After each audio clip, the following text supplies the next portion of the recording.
man de kontaanoon naa si trop buñ ma woowee réunion bi expliqué ma naka lay demee man lu ma si kontaan dama waxoon ne na gaaw a ñëw ndax ma am parce que dama am na fii di dëkkuwaay lu mu yàgg-yàgg dinaa fi jógee. ñeenti bubb laa jiital ngir ñàkk xamatuma fu mu jëm ci mbedd lay fanaan. lu mu tas si man moom loolu mënu ma la ko expliqué lu ma yàqal mënu ma la ko expliqué. lii daal nii rek la toll de nii rek nii kenn gisuma dara. Le TER, train express régional, projet phare du plan Sénégal émergent, va relier Dakar au nouvel aéroport Blaise Diagne de Diass. Le coût, près de 800 millions d'euros d'investissement. Le TER a beaucoup fait grincer des dents auprès des populations se trouvant sur son trajet. Le tracé qui traverse plusieurs communes de la grande banlieue a nécessité l'expropriation de nombreuses familles de Dakar, Colobane, Pikine, Thiaroye, Rufisque, entre autres localités.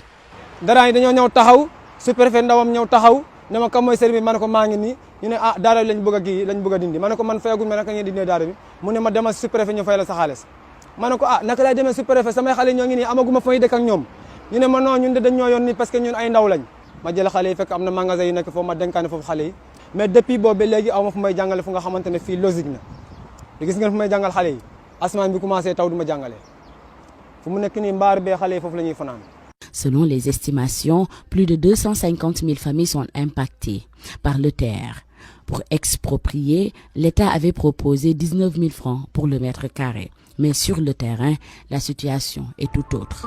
suuf si rek nu si fay mètre carré bi nu si fay tey jii benn sob boo xamante ne tey mën nañu si mën a taxawal daan dépassé fii kenn dootu taxaw fii di waxu ko teer waaye imagine benn 10 000 francs mètre carré benn 10 000 francs lu mu mën terrain nga jëndee ko ñaata millions 4 millions 5 millions dañu dégg riirab terrain nu yaakaar yaa ngi xaar dul jeex ku nekk yokk sab terrain te force nga jëndee ka 17 millions ma fayoon 17 millions lu mu mën nga génne si pàcc boo xamante ne tey jii loo ko génnee tey jii nga teg ko pàcc mbooloo bokk ko kër ga. kër famille la woon. kër famille la woon. ku nekk war a am wàllam. jëndaan naa beneen terrain tabax naa ko waaye tabax bi dara eggu si. damaa dem dëkk noonu man ak samay morom ñu bëri ñoo xamante ni ñu ngi fii gi laa la wax ñi taxaw ñii ba sa kee taxaw noonu la c'est la même chose que man li may dund lay dund. En janvier 2019, lors d'une réunion de Conseil des ministres, le président Macky Sall avait demandé au gouvernement de veiller à l'indemnisation équitable et intégrale des populations impactées par le TER. Certaines personnes ont été indemnisées, mais de quelle manière? sonn nañu taay nañu lu nekk suñu teraanga fa lañ doon sutura ñun ñii ñaari kër lañu amoon ñii ñetti kër man amoon naa benn kër boo xam ne 7 baraak la amoon ak benn kër bi boo xam ne boobu bâtiment la woon benn pièce ak benn boutique loolu yëpp ñaar kër yëpp luñ ci boole luñ ma jox mooy 400 000 ak poussière. Indemnisation équitable et intégrale, une décision du chef de l'État qui laisse aujourd'hui peu de place à l'optimisme chez des impactés. C'est le cas à Rufisque.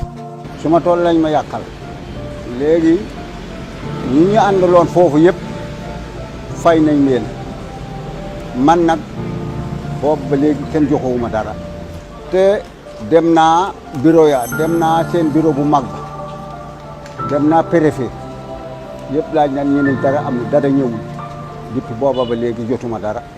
Avec des papiers entre les mains qui plaident pathétiquement sa cause, Issa Diop jardinier a regardé sans solution aucune. Plus de 2000 cocotiers et arbres réduits à néant. À sa grande surprise, son nom ne figure pas sur la liste des ayants droit à l'indemnisation. Cocotier néant ñaari junni ak ñetti taati garabi koko filao 350 p banana 28 banana élevage yu njool yi commencé woon nañ jur 350 mètres gazon ñaari teen ak 5 bassins yi ñuy def ndox pour réserver léegi nag man la ma yaakaaroon lépp këpp nañ ko ba fii may waxe yow recensé wuñ ma noonu lañ ma wër-wëree ba dindi nañ garab yëpp garab yi dee nañ nii ñu di ma dig terrain kese bu ne ci autoroute boo xam ne lu ne daj naa ko ci dépasse xaalis bu ne te bu leen neexoon tey ñu faxas ma parce que bindaluñ ma benn këyit bu ma fa mën a bàyyi. Même les plus chanceux, c'est-à-dire certains qui ont été indemnisés, crient au non-respect des décisions prises par l'autorité. Moi, personnellement, j'ai occupé 1600 mètres carrés. Ils m'ont donné que 1 300 000 francs. Pour les 1600 carrés. 1600 mètres carrés. Avec 9 corps de métier dans l'atelier. Tôlerie, peinture, mécanique, soudeur, tout. Tout étaient là. Il y a plus d'une vingtaine de personnes qui travaillent avec moi.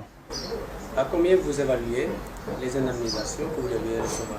Normalement, je croyais qu'au minimum 50 millions. Nous avons un espace pour faire daara bi. Ñom ñuko dindi xamna ñaata mètre la won. Lu fa doon financer ay nit kenn xamul nu mu toll. Mais fu mu nekk ni xalé gis nga fu mu nekk. Luñ ma fay suma la waxé luñ ma fay da ngay naan non. Wallahi 1,80 million. Séntoon naa lu mat 5 millions. Parce que daara la dama ko tabaxoon nekkul barak dama ko tabax. Pikine Icotaf, une gare en construction en lieu et place des cantines, commerce ou échange entre commerçants et clients. Le marché Mame Diarra appartient maintenant au passé. lu mal ñetti téeméeri place nekk nañu fii di ci suturloo di wut lu ñu yóbbul suñu seen njaboot léegi ñoom ñëpp léegi torox nañu amatuñu dara. bâtiment bii ngay jàkkaarlool fi la marché bi commencé woon jëm ci biir dañoo xayma rek juróom-benni téeméeri nit waaye ëpp na juróom-benni téeméeri nit parce que kenn ku fi nekk ku ne da ngaa yoroon sa doom yor sa rak mu dend ak yow di la jàppale. te ñoom ñëpp ñu ngi fi ñoom ñëpp ñu ngi wër di taxawaal. fii marché Mame Diarra sutul bu mag moo ci nekkoon ginnaaw raay ak Pikine ak cité 2 ci lañ doon dund ci lañ doon am seen dépasse ci lañ doon am seen lu ñu doon jox seen njaboot léegi amatuñu dara sonn nañu lottu nañu. nit ki nag soo ko takkloo ay bagaasam maa nga ni ko tey jii dem fiy jóg war nga koo jox loo xam ne nii. loolee mën na caa jàpp wala nga ni ko fii kat boo fi jógee dinaa la dëj fii dëjuñu la fenn joxuñu la leen nit loo xam ne nii mën nga caa jàpp jaak sa njaboot. kaatin baa nga ne keroog ñu ko diddee ba naga ni si du ñaar dërëm yi ñu ma jox wala dërëm te ci laa doon dund yor sama njaboot. Au marché de Thiaroye-Gare, les occupants cherchent réparation à la hauteur du préjudice subi. 2018 lañ toj suñuy place. bi ñuy toj dafa am lu ñu signante woon ak état bi loo xam ne bi ñu ko boobu ba léegi jotuñu ci dërëm la ñu waxoon jotuñu ci dara Moustapha Ndiaye préfet moom moo ñëwoon ci ñun nañu bu ma leen jëlee fii dinaa indi ay camion dugal leen fu gën fi ngeen nekkoon fii la ñu Moustapha Ndiaye indi amuñu ay porte marchandise yi ñu yoroon yëpp ñii dañ ko dénkaane seen i kër ñii biñ ko dugalee fii dañ koo sàcc état li mu warloo woon ak ñun defu ci dara gisuñu doxuñu ñu dërëm kenn fayaguñu. Les rails du terre coupent désormais la commune de Bargny en deux, tout comme beaucoup d'autres localités sur le trajet vers Diamniadio. Sur place, les impactés mesurent les dégâts. ay femmes yu bëri lañu woon mais biñ ñee ñun ñëpp lañ fi dàq même ñun ñi ñëpp bokkoon nañ ci recensement bu njëkk bi ba ku ne ñu wax la liñ lay fay bañ dem ba signé ba tey dërëm kenn joxuñu dërëm fii ay femmes ñoo fi nekkoon ñoo xamante ne ñi seen jëkkër yi amuñu doole ñoo yor seen kër yor seen jàng doom yor seen lépp. ana restaurant kat yi ana ñuy togg fii kenn amu koo xamante ne fi mu nekk fii amatuloo jaay ndax doo nar a dem jéggi tali kii di ñëw di jënd fi añ nga jëndee ko fële kon fii dana jar dara doot fi jarati dara doot fi doxati dara mën fee dox booy dox oto la yóbbu mbaa nga luyee saret. handicapé yi ñun dañ leen di pousse ba sonn am na ñoo xam ne sax des fois dañ leen di boot mën a yéeg ak ñoom ne ne wàcc ak ñoom pont bee mag mënu fee yéeg man mii mënu ma faa yéeg fee xale yi rek ñoo fay yéeg parce que mënu fa yéeg parce que defar bi baaxul. Hann Park, dans la ville de Dakar, alors les impactés dénoncent ce qu'ils considèrent comme des faibles montants des indemnisations. Certains ici courent toujours derrière des promesses, ne comprennent pas le traitement à deux vitesses dans les indemnisations. Mais dur et pur.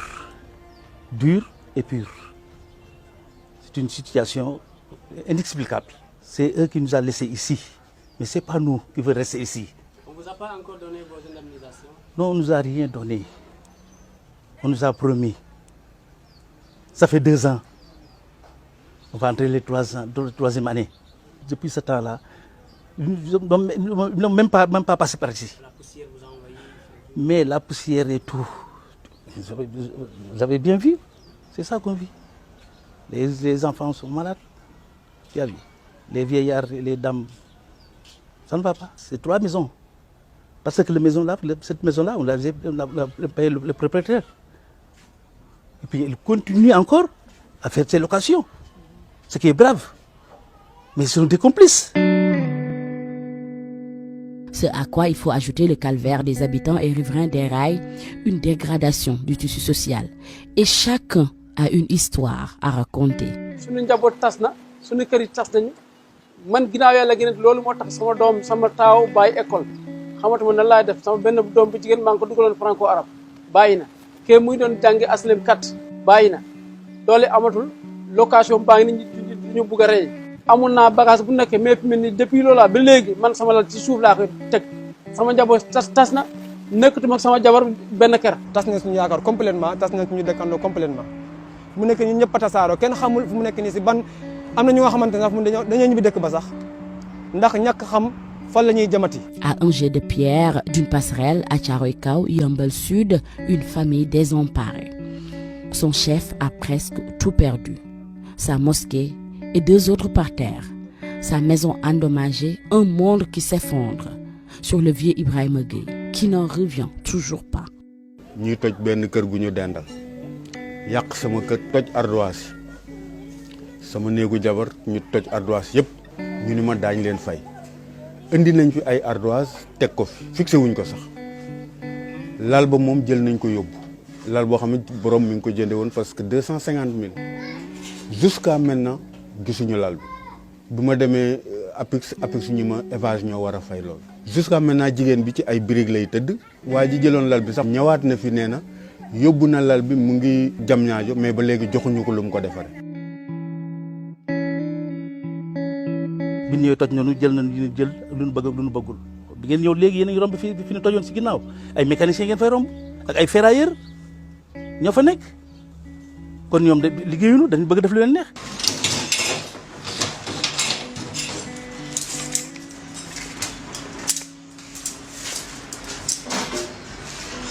Ils nous ont donné un site qui se trouve à Sébikotane.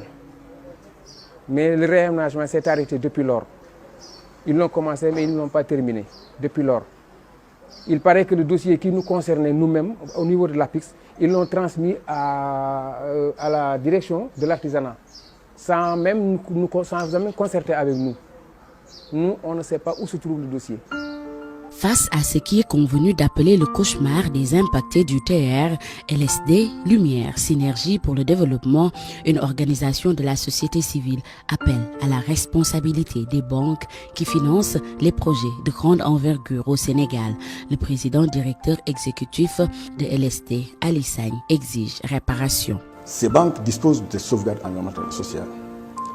Malgré leur pertinence, cela n'a pas permis de protéger plus de 2000 familles qui aujourd'hui ont été chassées de leur maison, ont perdu leur lieu de travail pour laisser passer ce train express-régional.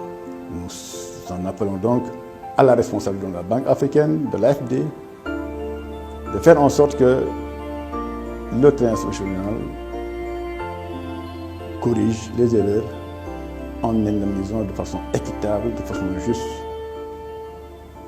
les familles affectées par le train express-régional. Des habitations détruites, des mosquées et des locaux d'entreprises démolis, les victimes n'ont qu'un seul mot à dire, SOS. amatuñu dara ñu Mars Mame Diarra yow mi nguur dañu lay ñaan ngir yàlla ak yonent bi nga dimbali ñu ngir yàlla ñu jotal suñu mars fu ñu ko mën a amee nag baax na. dañuy wax président Macky Sall mu fay ñu sunu xaalis léegi ñu daajaat suñuy kees yenu waat commencé di ambulant ñun dañ doon ambulant ba am place léegi toj nañ place ba nangu nañ place yi la mu diggee woon ak ñun pour jox ñu ko nañu ko jox ñu daaj suñu kees yenu commencé waat reprendre à zéro. Dur, très dur, parce que nous avions tout, nous n'avons jamais rien demandé à l'État. Nous avions tout, ouais. Mais l'État nous a tout pris et il ne nous a rien donné. S'ils peuvent nous venir en aide, ce serait mieux, avant qu'il soit trop tard. Des parcelles pour reconstruire leur maison, des indemnisations complètes et équitables, des impactés du TER ne veulent qu'une seule chose, réparation, face à ce qu'ils considèrent comme de la trahison. Sénégal.